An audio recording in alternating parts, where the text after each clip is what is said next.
ქობულეთის მუზეუმში ეგრეთ წოდებული დედაბრული ამბანით შესრულებული ხელნაწერი ლოცვებისა და შელოცვების კრებულის ჩვენება გაიმართა, რომელიც აქამდე კინტრიშის ხეობაში არსებულ ერთ-ერთ სოფელში ინახებოდა. მუზეუმში დაცული ექსპონატის გაშიფრვაზე ერთდროულად რამდენიმე მკვლევარი მუშაობს. მათ შორის ერთ-ერთმა ჟურნალისტმა ზურაბ ბაუჟაძემ ტექსტის წაკითხვა უკვე დაასრულა და ამ ეტაპზე მიღებული შედეგები დღეს ქობულეთის მუზეუმში შეკრებილებს გააცნო. მისი წინასწარი ვარაუდით, კინტრიშის ხეობის ერთ-ერთ სოფელში აღმოჩენილი დედაბრული ამბანით შესრულებული ეს ხელნაწერი მე-19 საუკუნის პირველ ნახევარშია შექმნილი და ანალოგიურ ხელნაწერებს შორის მოცულობით ყველაზე დიდია.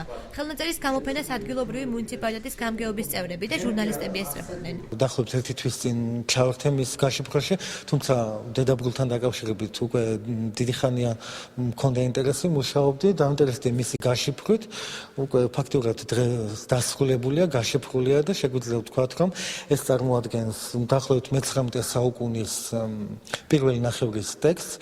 მასში არის ლოცვები და შელოცვები, ავადმყოფობის, შეშინებული ორსული ქალის.